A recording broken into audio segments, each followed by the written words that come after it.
pessoal, quero trabalhar hoje com vocês o assunto da eletrólise.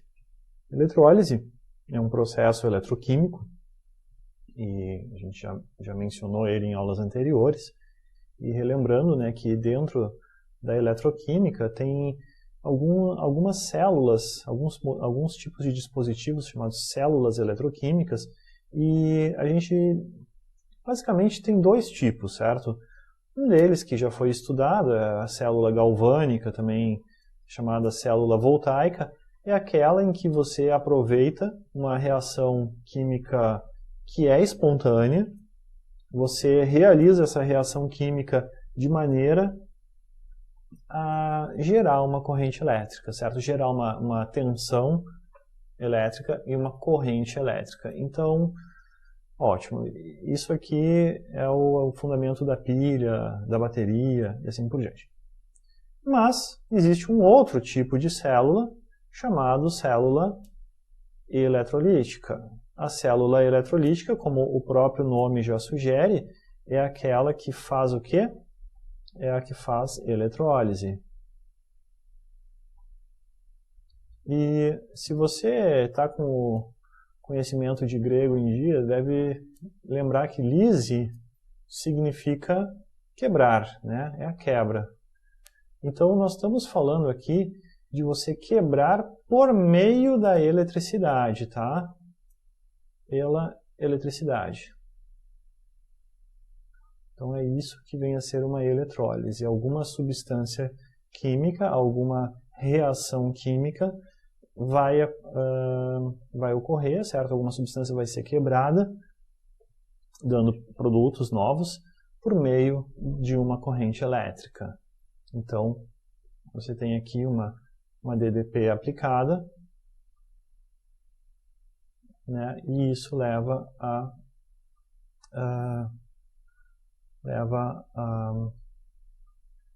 uma reação química.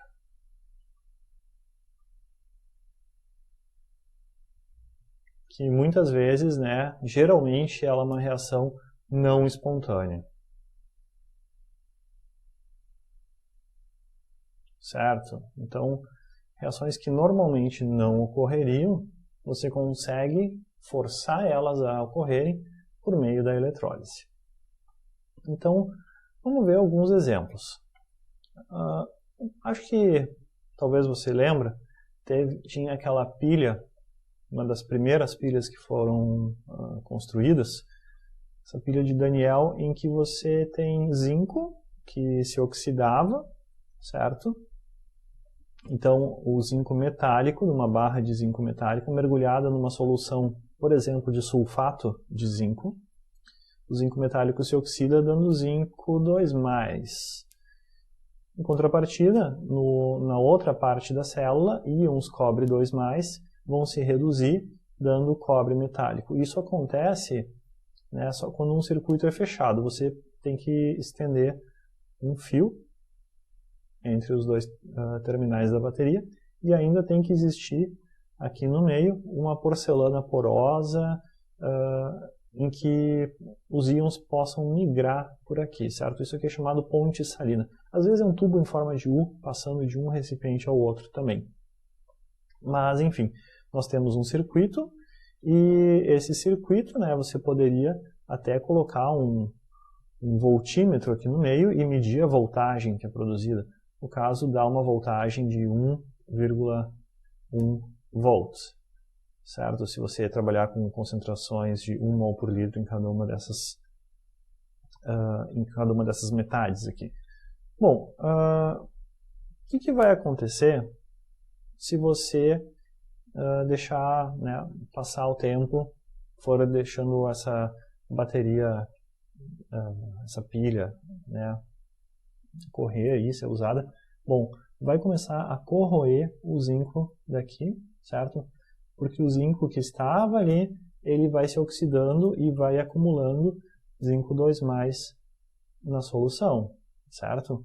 Em compensação, do outro lado, os íons cobre 2, eles vão sendo removidos da solução e vão fazer um depósito cada vez maior de cobre metálico, certo? Então, com o passar do tempo, o eletrodo de cobre metálico foi ficando grande, né, foi ficando maior, mais pesado, e foi acabando, né, tinha cada vez menos cobre 2 na solução. Em contrapartida, o eletrodo de zinco ele vai ficando cada vez menor e vai acumulando zinco na solução. Esse é um processo que ocorre, né, essa oxidação do zinco ocorre com o quê? Com a movimentação dos elétrons, que são perdidos pelos átomos de zinco, e chegam aqui no outro lado, onde os átomos de cobre 2 ganham esses elétrons, né, capturam esses elétrons e formam cobre metálico, certo? Então tem essa migração aí de elétrons também. Pois é, a gente pode fazer isso ocorrer no sentido contrário. Como é que teria que fazer? Você teria que aplicar uma tensão que fizesse a corrente ir no sentido oposto, certo? Então a gente vai fazer o seguinte. A gente vai pegar, a gente vai tirar e vamos colocar uma fonte de corrente contínua aqui no meio.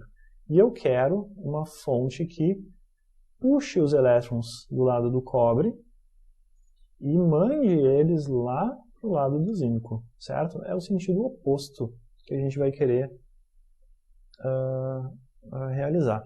E aí, qual é a polaridade que eu tenho que colocar, né, nessa minha fonte aí? Qual é o polo positivo e o polo negativo da minha fonte? Bom, eu preciso colocar um polo positivo aqui e um polo negativo aqui, concorda? Porque o polo negativo dessa fonte é quem vai enviar elétrons para lá. E o polo positivo é como um dreno, ele vai drenar elétrons lá do cobre, certo? Então essa é a polaridade que você aplica. E aí, essa fonte, uma fonte DC, né, que a gente diz, de corrente contínua, ou DC significa corrente contínua na sigla em inglês, ela precisa ter quanto de voltagem? Qual é a voltagem que ela tem que ter? Bom, ela tem que ser capaz de vencer aquela que é produzida pela pilha de Daniell, que é 1,1. Então ela tem que ser, ela precisa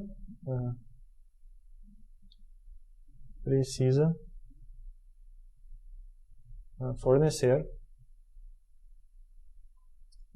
mais de 1,1 volt, certo? Se deixasse exatamente 1,1 volt, apenas seria o suficiente para interromper a corrente elétrica. Né? Ela seria como dois carros com motores igualmente potentes, amarrados um de costas para o outro, cada um tentando ir para um lado. Então você conseguiria apenas, né, parar o fluxo se a tua tensão fosse exatamente 1,1 que tu aplica, certo? Você tem que aplicar mais do que 1,1. Um exemplo, né, você poderia aplicar uma fonte dessas de carregar celular aí, uma porta USB, ela tem 5 volts, certo? Você poderia usar algo desse tipo. Uma fonte de 5 volts é tranquilo, ela vai ter potência de sobra para realizar a reação e até vencer os atritos, vamos dizer, as perdas, né, referentes à movimentação da carga elétrica nos fios e a movimentação dos íons aqui no meio. Porque acaba sendo necessário um pouquinho mais de potência por causa disso. Tá, e aí o que acaba acontecendo? Bom, agora o cobre 2 não está mais se depositando como cobre 0, é o cobre 0 que vai começar a se oxidar e ir para a solução. Então eu vou ter cada vez mais cobre 2 na solução.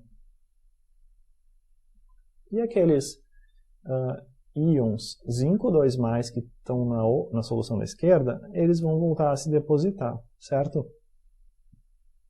Então vão regenerar o eletrodo de zinco. Então tá aí. Você está restaurando, né, a situação original, certo? Você está recarregando a sua pilha de Daniell. Então a gente coloca, né, quais são as semi-reações. Quais são as semi-reações nesse caso? Vamos ver. No eletrodo de zinco, nós temos o quê? Nós temos um cátodo. Você concorda que o zinco 2+ está sendo reduzido? Então eu escrevo zinco 2+, mais 2 elétrons, dando zinco metálico. No ânodo, o que está acontecendo no ânodo? Cobre 0 vai para cobre 2+, e também libera 2 elétrons. De acordo? Então tá aí, você escreve as duas semi-reações. A primeira foi a de redução. A segunda foi a de oxidação.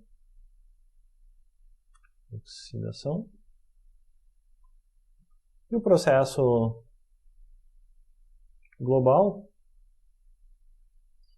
é a combinação das duas, cancelando esse termo 2 elétrons. Então eu vou cortar isso com isto, e o resultado é cobre mais íons zinco 2+, dando cobre 2+ e zinco metálico. Tá de acordo? Então tá aí. Vamos fazer um exercício. A eletrólise.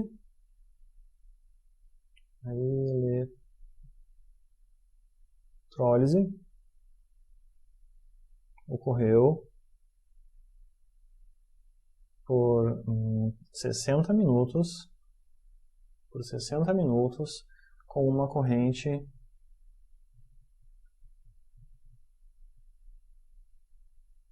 de 0,1 ampere. Então eu pergunto, né, quanto zinco se depositou.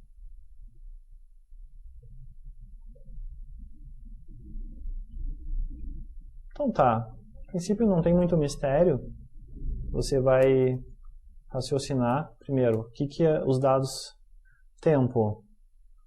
60 minutos é 1 hora, são quantos segundos? 3.600 segundos. Corrente elétrica I, 1 ampere, 0,1 ampere, isso é a mesma coisa que 0,1 coulomb por segundo, correto? Legal. Então, com isso, você calcula a carga elétrica que circulou. Carga elétrica que são quantos coulombs por segundo? 0,1. São quantos segundos? 3.600. Então, tu vai multiplicar I vezes T, dando 0,1 coulomb por segundo, vezes 3.600 segundos. Cancela segundo com segundo. Resultado, 360 coulombs. Então, essa é a carga elétrica que circulou. Próximo passo. Quantidade de elétrons. Quantidade de elétrons em mols, certo? Então, quantidade de elétrons em mols. Você vai calcular isso de que maneira? Bom, constante de... Bom, então, como a gente já aprendeu anteriormente, a carga elétrica ela está relacionada com o número de mols de elétrons, a quantidade de elétrons, por meio da constante de Faraday. Então, quantidade de elétrons vezes a constante de Faraday nos dá a carga, certo? Então, eu posso isolar. Quantidade de elétrons é igual a Q sobre F. Então, vai ser 360 coulombs sobre 96.500 coulombs por mol. Concluindo, quantidade de elétrons foi... calculadora. Isso eu não vou conseguir fazer de cabeça. 360 dividido por 96.500. 3,73 vezes 10 na menos 3. 3,73 vezes 10 na menos 3 mols de elétrons. Concorda? Então, para finalizar, é somente a estequiometria.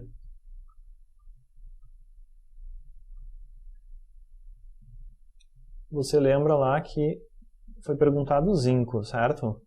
E nós tínhamos que um zinco correspondia ao quê?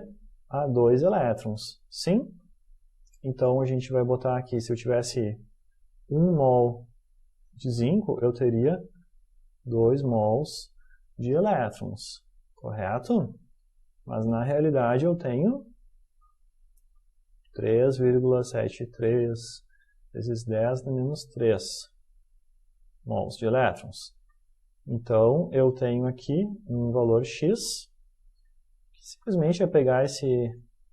Quando eu passo da coluna da direita para a esquerda, eu só estou dividindo a metade, reduzindo a metade. Então, vai ficar...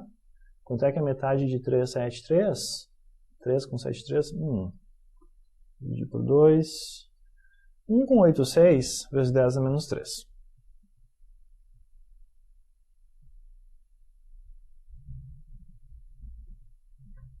Aqui.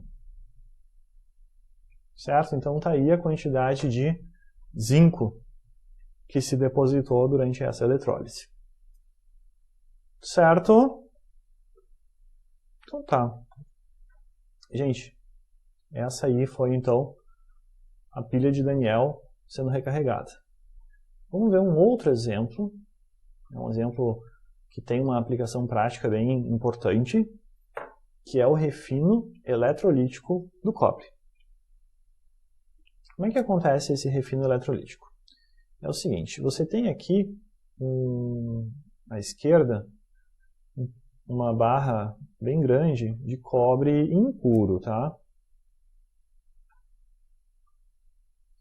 Ele veio lá da mineração, né? Ele passou por um primeiro processo metalúrgico, e esse cobre impuro, ele contém outros elementos juntos, certo? Ele contém o quê? Tá, obviamente ele tem cobre, mas o que vem junto? Ele vem junto com um pouco de prata, ele vem junto com um pouquinho de ouro, é bem pouquinho, mas tem. E também pode ter outros metais menos nobres, como zinco ou até mesmo ferro, certo? Então, beleza. O que se faz então? A gente faz o seguinte, a gente vai fazer uma eletrólise em que o nosso objetivo é que os átomos de cobre passem para a solução e da solução sejam enviados para um segundo eletrodo aqui, onde se deposita somente o cobre. A gente não vai pegar as impurezas que estavam lá na primeira barra de cobre. Então, primeira coisa, deixa eu te perguntar. Como é que eu devo instalar a fonte aqui? Que polo positivo e negativo eu coloco em que terminal? Pois é. Imagino que tu botou o polo negativo para cá e o positivo para cá. É isso? Sim ou não? Porque o polo negativo é o que envia elétrons para algum lugar, certo? Então nós queremos enviar alguns elétrons aqui para o eletrodo onde vai ocorrer a redução, certo? O que se espera do eletrodo da direita é que cobre 2+, se combine com 2 elétrons, dando o cobre metálico. Tranquilo? É isso que nós queremos. Então eu preciso que os elétrons venham para o eletrodo da direita. Consequentemente, esse eletrodo é chamado cátodo, né, o local da redução. E esse da esquerda é o ânodo. Muito bem. Agora, como é que funciona esse negócio? Né? O que deve acontecer no eletrodo da esquerda. No eletrodo da esquerda, o que eu desejo que aconteça é o seguinte, que cobre metálico vai se converter em cobre 2+ na solução e também, né, vai entregar 2 elétrons para o circuito lá da bateria, certo? Então, você vai dizer aqui que elétrons vão ser enviados ali para a bateria que está, enfim, movimentando essa corrente elétrica. Tranquilo?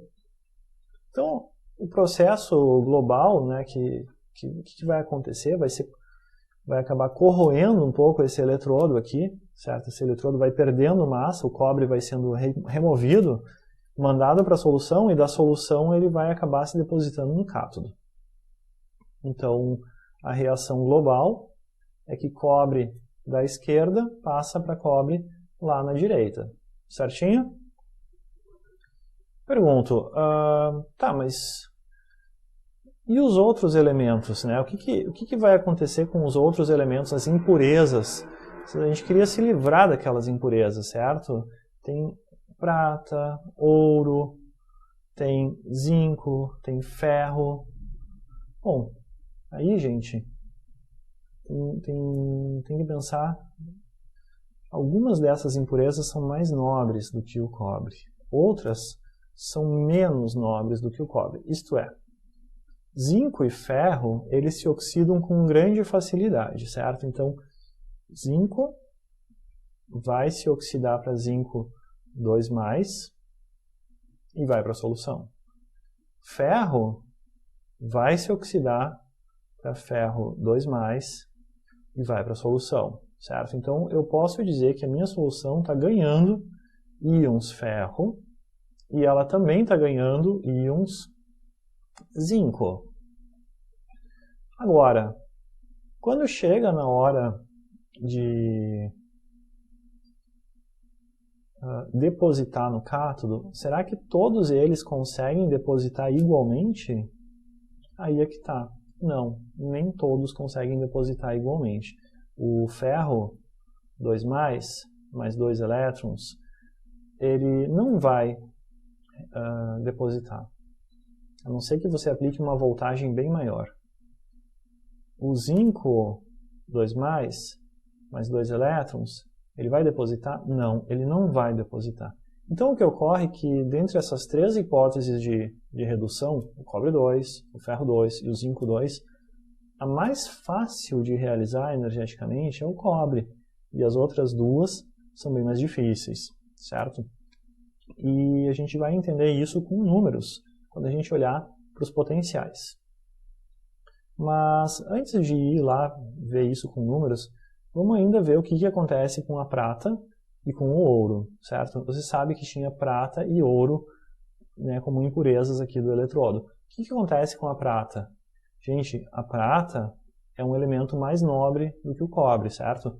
Então, se alguém se oxida, vai ser sempre os átomos de cobre e nunca vai ser os átomos de prata. Então, prata não sofre oxidação. Átomos de ouro, mais ainda, né, vão ficar inertes, não vão sofrer oxidação. Em suma, prata e ouro são elementos mais difíceis de oxidar do que o próprio cobre.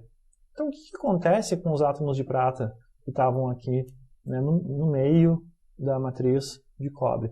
Bom, eles vão começar a cair aqui para o fundo, certo? É um material, no momento que, digamos que tem um átomozinho de prata aqui, todos os átomos de cobre em volta dele já se oxidaram. Bom, ele não vai permanecer mais grudado junto, né, no eletrodo.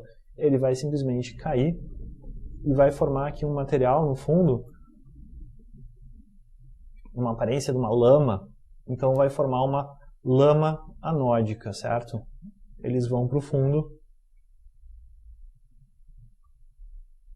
como lama anódica. Então, eles estavam no ânodo, eles não foram oxidados, porque são difíceis de oxidar. Quem se oxidou foi os elementos como cobre, zinco e as impurezas zinco e ferro, e prata e ouro não. Então, vamos entender, né, por que isso acontece, certo? A gente teria que pegar uma tabela e olhar os valores. Então, Se tu pegar uma tabela, você vai enxergar assim. Cobre 2+, mais 2 elétrons, indo para cobre. E aqui você tem um potencial padrão de redução em volts. O valor é mais 0,34.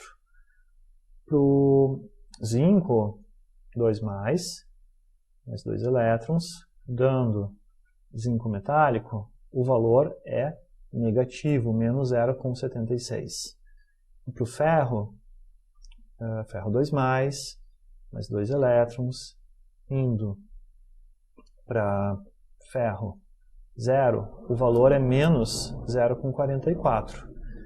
Então você pode observar esses números e identificar de cara quem é o mais energeticamente favorável, é o do cobre, certo? Esse valor aqui mais alto, mais positivo, representa algo energeticamente mais viável, certo? Exige menos trabalho para realizar.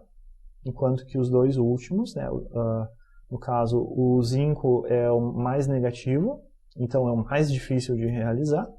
E o do ferro, ele está em segundo lugar, então ele é difícil, mas não tão difícil quanto o zinco. Tranquilo? Então tá. Então, se eu aplico apenas uma mínima voltagem necessária para ocorrer, é essa semi-reação 1 que vai ocorrer. Se eu aplicar um pouco mais de voltagem, certo? Uma voltagem excessiva, talvez, eu vou conseguir realizar 1 e 2, certo? Essa seria a segunda mais viável, só que ela não vai ser realizada nas condições de refino eletrolítico do cobre. E em terceiro lugar, seria essa do zinco aqui, certo? Então, essas duas aqui nós evitamos, mas se a gente aplicasse uma voltagem um pouco maior, a gente conseguiria forçar elas a acontecer. Tá, e como é que fica a questão da prata e do ouro?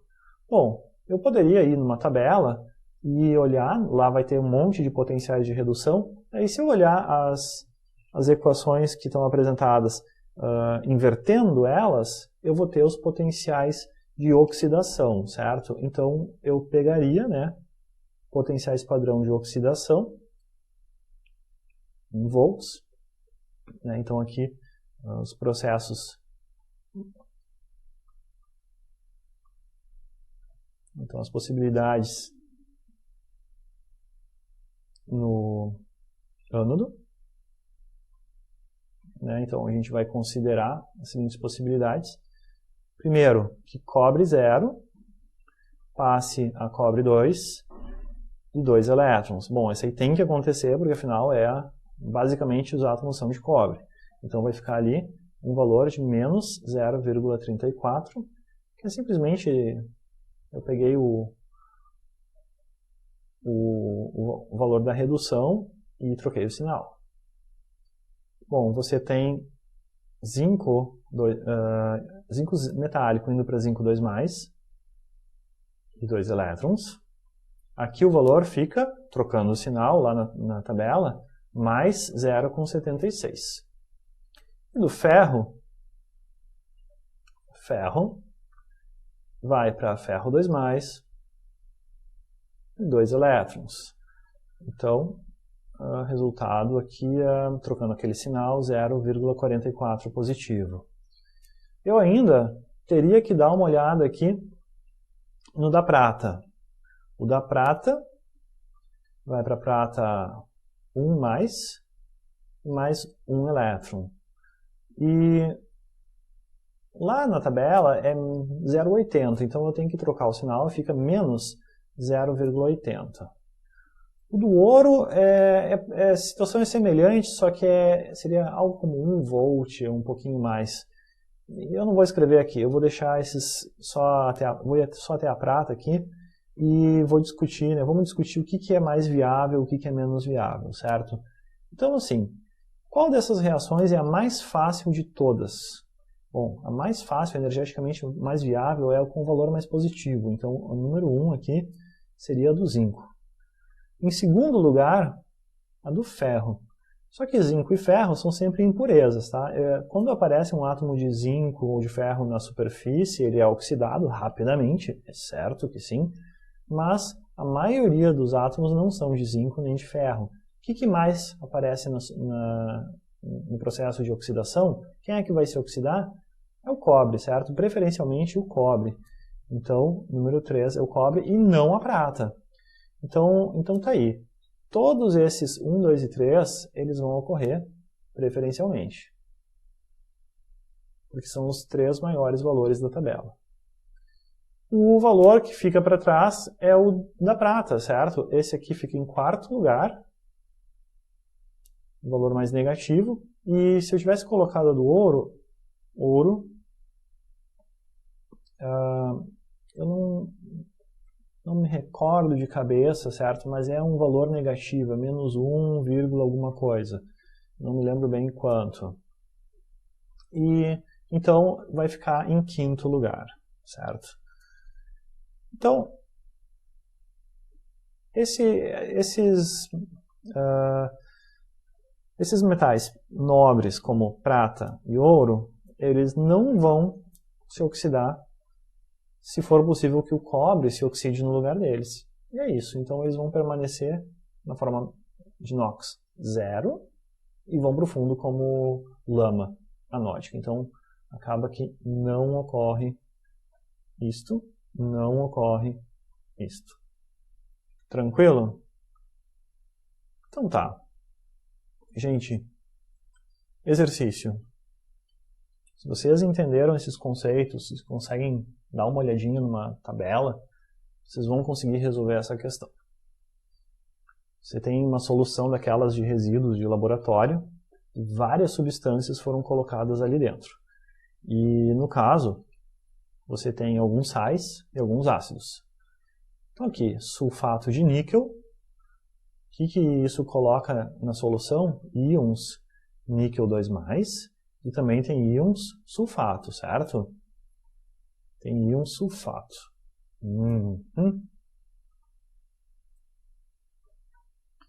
Depois você tem aqui sulfato de cobre. O que está agregando aqui? Íons cobre.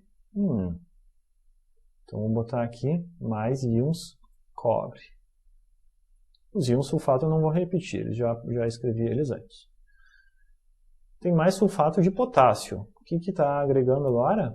Bom, está agregando o cátion potássio. O sulfato eu já escrevi antes, não vou repetir. Tem mais nitrato de sódio. Então o que está colocando em solução? Íons sódio e ânion nitrato. NO3-. Também tem os ácidos, ácido sulfúrico e ácido nítrico. Bom, o ácido sulfúrico, naturalmente, ele coloca ali o cátion H+, certo? Vou colocar aqui, H+, é colocado na solução. O ácido nítrico também coloca o íon H+, hidrogênio, na solução. Mas e ânion sulfato e ânion nitrato, eles não são nenhuma novidade, então não vou escrever, certo? Então, na verdade, o problema é o que vai resultar se você fizer a eletrólise de uma solução que tem todos esses íons, certo? O que se espera que vai acontecer? Não é um problema assim tão óbvio. Mas vamos pensar o seguinte. Vamos botar aqui o nosso recipiente. Fazer ele bem grande, porque eu vou ter que escrever vários íons ali dentro. Vamos pegar uns eletrodos inertes. Inertes pode ser platina, pode ser ouro, pode ser até, mais prático, grafite. Então vamos dizer que temos uns eletrodos de grafite aqui e que a nossa solução está aqui dentro. E a gente vai colocar uma fonte, aí, talvez 5 volts, deve dar para fazer a eletrólise de qualquer negócio. E aqui então nós temos um lado polo positivo, aqui um polo negativo. Qual é a movimentação dos elétrons? Tu visualiza, pausa o vídeo, visualiza a movimentação dos elétrons. Os elétrons são mandados para cá, certo? E são puxados daqui da esquerda. Então, quem é cátodo e quem é ânodo? Diz aí. A esquerda é o quê? Nosso ânodo. Né? Porque alguma coisa vai perder elétrons a partir aqui do elemento da esquerda. Então, obviamente, à direita nós temos aqui um cátodo. Porque alguma coisa vai ganhar os elétrons que a fonte está enviando para o eletrodo da direita. Certo? Tá bom. Agora, a gente vai ter que pensar o que existe nessa solução. Então, vamos lá. Tem íons H+? Tem. Tem íons... o que mais tem? SO4, sulfato, nitrato.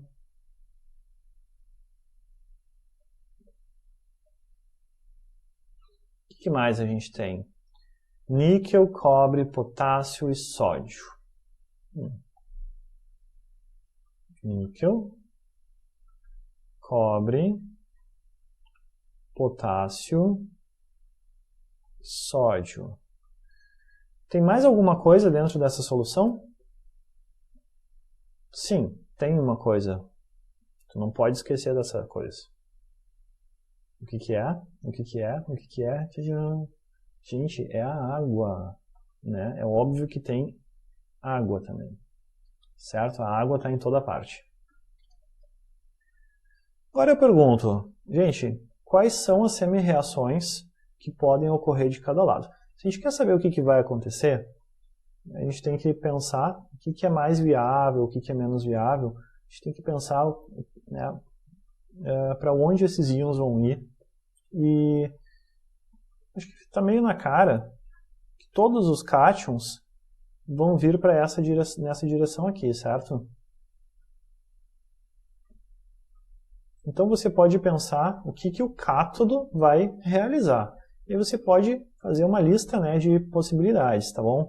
Você pode pensar no que o sódio vai fazer, no que o potássio vai fazer, no que o níquel 2 talvez vai fazer, no que o cobre 2 poderá fazer e o que H+ poderá fazer. Então você vai escrever mais elétrons dando sódio. Esse aqui, mais elétrons dando potássio. Esse aqui, mais elétrons, 2 elétrons, dando níquel metálico. Esse aqui, mais 2 elétrons, dando cobre. E nós temos mais esse aqui, eu vou botar o coeficiente 2, mais 2 elétrons, dando hidrogênio gasoso. E aí você vai dar uma olhadinha nos valores de tabela, certo? Quais são os potenciais padrão de redução em volts. E aí você vai encontrar sódio menos 2,7, certo? Potássio menos... O que é o potássio?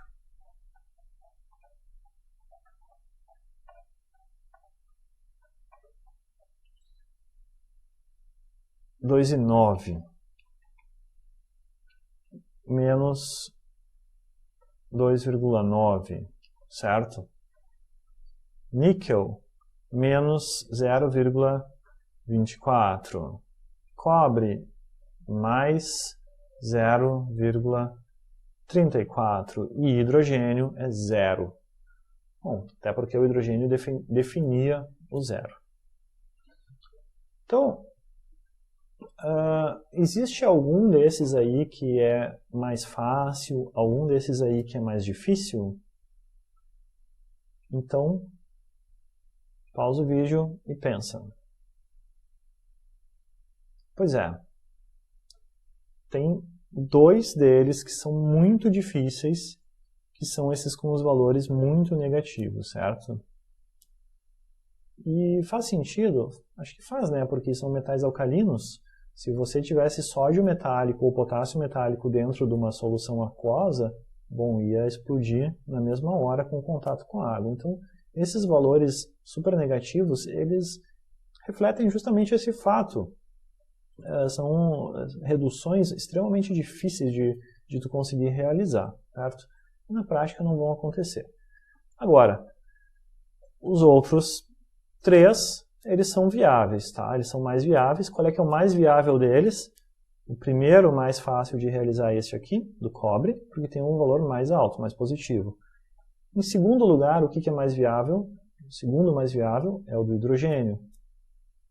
E o terceiro é o do níquel, que tem um valor negativo, certo? Então, o maior valor, mais fácil de realizar, 0 é o valor do meio, e o menos 0,24 um pouquinho mais baixo, então um pouco mais difícil de realizar. Fechou? O que vai ocorrer no outro eletrodo, no caso ânodo?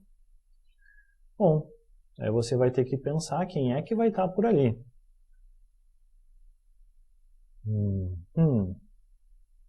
Então, você tem sulfato e nitrato naquela região, certo? Então você poderia escrever assim: SO4 2- daria o quê? E NO3- daria o quê? Certo? Mediante a oxidação. Então você vai ter aqui, né, valores de potencial padrão de oxidação que você quer obter. Tranquilo? Pois é. A maioria das tabelas ela não trazem nada para a oxidação do íon nitrato. Se você procurar, você não encontra, certo? Você não encontra. Porque o nitrato é basicamente um íon inerte na solução e não tem valores medidos para isso aqui. SO4 2-, tu até encontra. Tu encontra assim: 2 íons sulfato, dando o íon S2O8 2-, mais 2 elétrons. E o valor de potencial que tu encontra é algo como menos 2 volts, tá bom? Então, é um valor bem negativo também, e na prática é uma reação que tu não consegue realizar. Então, normalmente, o íon sulfato ele vai ser tão inerte quanto o íon nitrato, tá bom? Então, esquece, não vai acontecer nenhuma dessas aí no ânodo. Tá, mas se não acontece nenhuma dessas aí, alguém tem que se oxidar. Quem é que pode se oxidar? Pois é o que eu te pergunto. Quem mais poderia se oxidar? Pensou? Pois é a água, certo, gente? Então você teria que dar uma olhadinha. H2O, quando sofre oxidação, o que acontece? Então você escreveria assim: 1/2 de O2, mais 2 íons H+, mais 2 elétrons, certo? E a tensão desse processo aqui, o potencial, é menos 1,23. Então, ainda é difícil de realizar, exige bastante energia? Sim, é difícil, exige bastante energia, mas é bem mais viável do que aquele ali de cima com a tensão ou potencial de oxidação igual a menos 2. Então, vai se quebrar a molécula de água ali no ânodo, certo? Então essa aqui é a que ocorre, enquanto que esses dois aqui de cima são os processos que não ocorrem. Então tá, você tem aqui, né, as suas possibilidades. E aí eu pergunto, né, que voltagem precisa ser aplicada?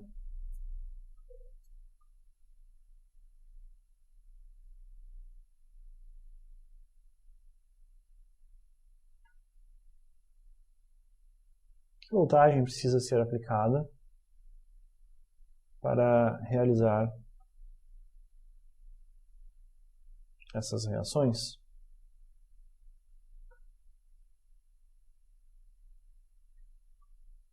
Então, eu vou pedir para ti, olha só, imagina que isso fosse equacionado que nem uma pilha, ia dar o quê? Um valor negativo, certo? De tensão. Por exemplo, eu vou pegar aqui a reação mais fácil de realizar dos metais, aqui é o cobre 2, com essa da água, certo?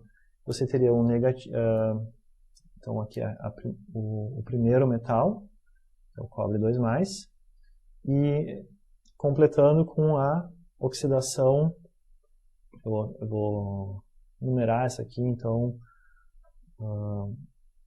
da água, vamos dizer, é a reação número 4, tá bom? Esse aqui eu tenho 1, 2 e 3, esse aqui eu vou chamar de 4. Então, com a reação 4, que é a oxidação da água, você tem aqui os valores mais 0,34 de potencial e essa aqui menos 1,23, totalizando... tem um positivo e um negativo aqui. Ponto 34 menos 1,23 menos 0,89. Então ficou aqui menos 0,89. Então, a reação mais fácil, a célula, né, que é pensada como pilha,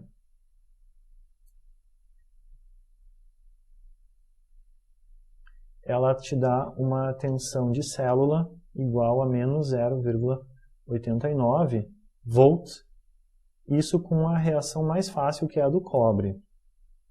Então quer dizer o seguinte, você precisa aplicar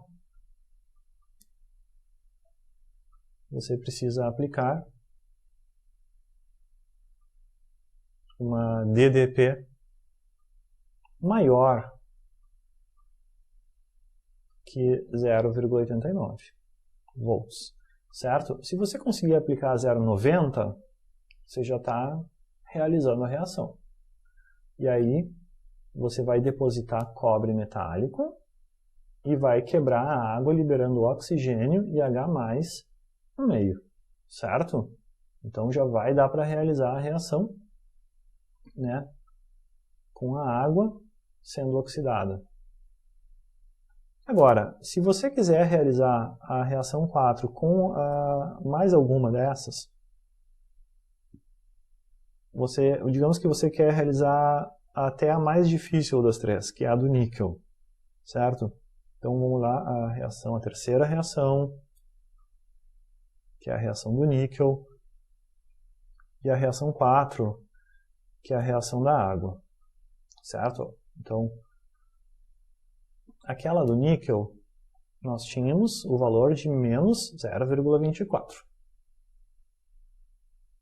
volts. A da água, o valor de menos menos 1,23. Fechou? Resultado. Vai ser um negativo, é 1,47 volts. Então, a conclusão. Você precisa aplicar uma DDP maior que 1,47 volts para vencer esse valor, essa tensão de célula negativa aqui, tá? Para conseguir realizar essa.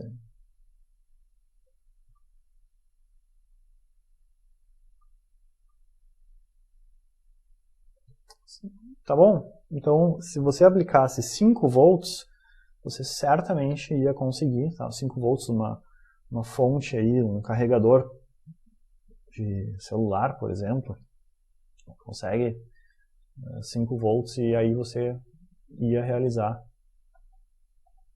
todas as três, níquel 2+, cobre 2+, e H+, todas as três espécies iam estar se reduzindo, enquanto a água ia estar se oxidando. Ah, mas professor, tu falou 5 volts, 5 volts não daria também para reduzir o sódio e o potássio?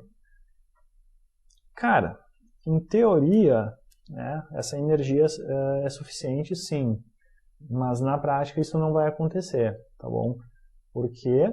Porque o, o potássio metálico, o sódio metálico, eles são espécies extremamente reativas e eles não iam durar em solução, certo? Então, na prática, eles acabam nem se formando. Então, você pode ignorar eles.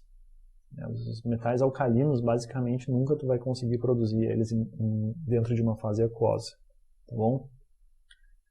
Então, tá. Espero que tenham acompanhado essa linha de raciocínio, tenham conseguido compreender.